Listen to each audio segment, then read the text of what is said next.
Welcome to the Market Frontlines. I'm Lyndsay Malchuk. American Atomics has stepped into the center of one of the most explosive pivots in modern energy. This company is not chasing headlines, it's building the backbone for a nuclear future that the United States says it needs right now. Supply chains are stretched very thin, and governments are scrambling to secure long-term fuel, and the world is finally acknowledging that nuclear is not an option anymore. And at the front of that shift is Conor Lynch, the founder of American Atomics. Now, Conor, this space is moving fast, but yet your company seems to be moving even faster. So it's great to have you here with us to shed some light on all of this. Thank you for having me. So right out of the gate here, I mean, the United States is calling this the nuclear revival or the nuclear reset or the nuclear revolution. I mean, pick any term and it points to the same thing. I mean, they're looking at a full-scale rebuild of an energy system that has been ignored for far too long. And so from where you sit, what's the real catalyst behind this surge, and what does the U.S. still not grasp about the pace of what's needed to happen next? So the big catalyst here is it's very straightforward. It's artificial intelligence. You have this massive explosion of AI. All of the big tech companies are throwing billions and billions of dollars of CapEx, of recruiting, of everything to get new data centers online. They're buying GPUs from NVIDIA. They're building their own. It's a massive expenditure. None of it works without huge amounts of electricity. So electricity demand across the United States, in fact, the entire developed world, is exploding largely on the back of the demand from these data centers. And those data centers can't be powered by solar. They can't be powered by wind. Those sources are intermittent. So if you're training in a new LLM model, something like ChatGPT, and you lose power partway through, you could lose hundreds of millions of dollars in training compute, and that's just not a viable thing. So you need baseload. If you're China, you can build coal power plants. They don't care if they're polluting their skies there. But in the United States, if you're Google or you're OpenAI or Amazon, you're not building giant coal plants. You're going to be building nuclear because it's the only baseload option that is CO2 free. So because of that, we've seen an explosion of interest in nuclear energy over the last several years. It used to be a partisan thing. It used to be that, some politicians were very much in favor of it. Some were very much against.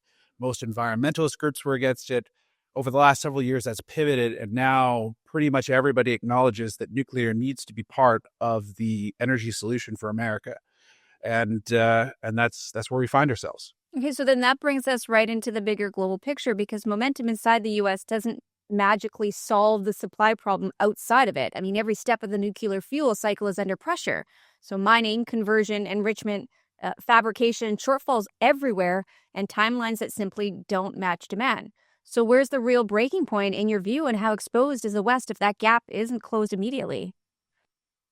So this is the big problem that nobody's talking about. Like you see companies like Nano Nuclear and Oklo having explosive moves in the market, and it's predicated on this massive rollout of new reactors, whether that's traditional light water reactors like the $80 billion worth that Westinghouse is now going to be building in the United States, or the SMR revolution, which is the smaller reactors. Everyone's talking about the reactor side of this and not recognizing that we have huge shortfalls at pretty much every piece of the supply chain, whether that's mining for the production of yellowcake, which is raw uranium out of the ground, to conversion to enrichment, which creates the end product that can actually be fabricated into a fuel rod and put into a reactor itself.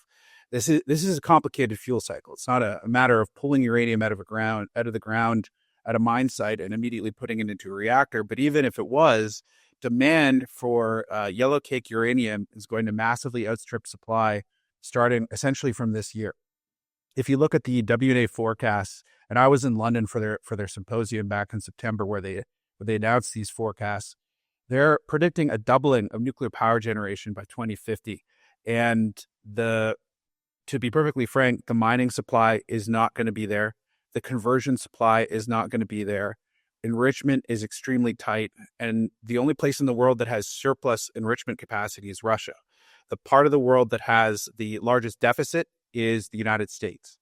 And that problem is even more pronounced when it comes to the SMR reactors, those small modular reactors that are making all the headlines right now, because most of those reactor designs use a different kind of nuclear fuel than your light water reactor. They use high assay, low enriched uranium, or HALEU. which is enriched to a higher degree than what goes in the 97 reactors that power the bulk of America's nuclear load.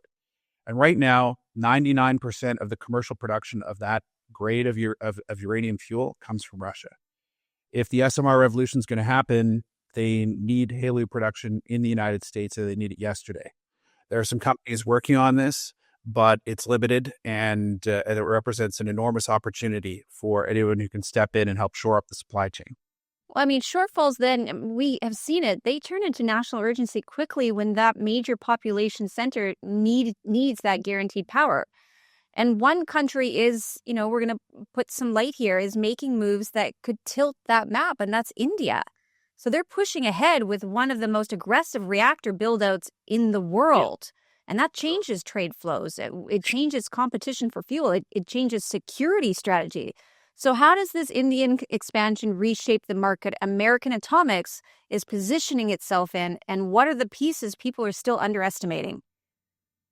So it further tightens the fuel supply problem. And you're seeing incredible build out in China as well. China has a version of the Westinghouse AP1000 that they basically bought the original design, created their own version of the design. They can build reactors currently because of the lighter regulatory burden over there much faster.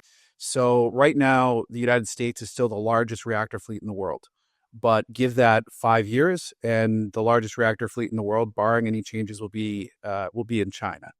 The SMR revolution is happening right now in the United States, so that gives it an opportunity to catch up.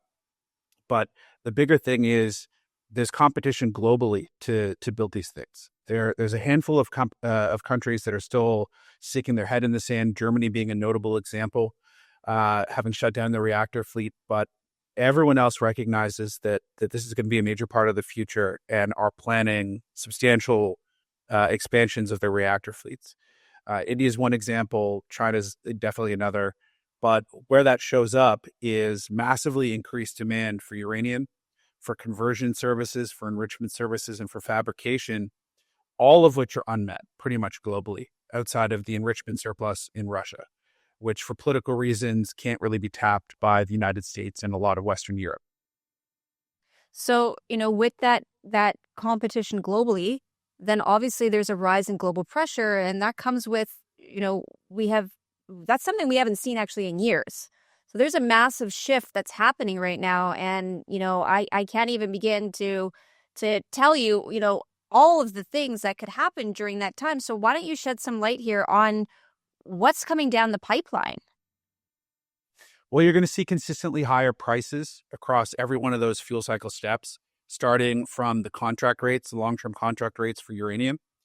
Spot prices have been volatile. They've been kind of all over the map. But if you look at the pace of change in long-term contract rates, what utilities actually pay to get yellowcake, they've consistently gone up for years now. And I would expect that to continue to go up. So that means that projects that at the mining level that might not have been economic 2 years ago are starting to become economic. And if they're not economic yet, will be in a year or two. It creates a situation where you're gonna see a lot more demand for exploration. You're going to see the need to bring a lot more of these projects online and very quickly, and probably in jurisdictions outside prominent regions like Athabasca, where the engineering and infrastructure build up for those sorts of mines can be literally decades because of the depth and complexity of those deposits. So you're going to start seeing closer to surface deposits in places like the continental United States and in Africa being developed much more quickly is my guess. So there will probably also be a massive shift in American policy and the wallet. So Washington, as we've seen, is they're pouring that money, they're pouring the guarantees and the partnerships and the political capital into domestic uranium production, something that would have been unthinkable just a decade ago. How is this support showing up on the ground for a company like yours? It's happening in a couple ways. So already the U.S. government is putting its finger on the scale to help mining companies get through the permitting process. A good example is Anfield had a project in Utah, I believe, that was permitted in 2 weeks, which if you're familiar with mining, that's like virtually unheard of. Beyond that, they've had a number of executive orders designed to promote investments and support along the fuel cycle. They recently, about 3 months ago, announced the creation of a DPA fuel cycle consortium. What that is they're using the Defense Production Act to assist these industries, and they've created a private consortium to work directly with DOE to help guide how that support is going to be levied and where it's going to be directed, how regulatory reform will happen. And American Atomics was chosen as one of the early participants in that consortium. So I sit on, for example, the Mining and Milling Committee of the Fuel Cycle Consortium. To give you an example of the influence that this has, one of our top recommendations at our last meeting, which was about 5 or 6 weeks ago, was to classify uranium as a critical mineral for the United States. And about 2 or 3 weeks after we submitted that recommendation to the DOE supervisors of the consortium, it was in fact declared a critical mineral, which was a big catalyst for everyone in the uranium industry. So there's quite a lot going on. And I would say that as these organizations get their footing, you're going to see more and more support for the industry over the coming years and throughout the rest of this administration. Well, Conor, there's one thing that investors really can't ignore. Companies don't just appear in the sector. They're built from track records, and you and your team come out of exploration backgrounds with a history of technical wins, including Power Metallic and other programs that earn serious credibility. How does that pedigree shape the way American Atomics approaches discovery, risk, geological discipline, and scale? I mean, even with all of that, why should investors care about that experience right now inside this historical supply crunch? Absolutely. So there just aren't a lot of deposits globally that are ready to go, ready to be developed, just waiting for someone to spend the capex to put them online. To meet the demand shortfall, the supply shortfall relative to demand, we're going to need new mines to be discovered, new deposits to be discovered. So first of all, exploration is a requisite to hit the supply goals that we're going to have to hit in order to hit that doubling of nuclear energy by 2050, which I personally think is probably an underestimate of what nuclear generation could be doing by that point. So exploration is critical. Now, with our company in specific, our chairman, Conor Lynch, is the CEO of Power Metallic. We have access to a bench of exploration talent that we've used in the context of Power Metallic, to deliver significant shareholder value, significant market value accretion.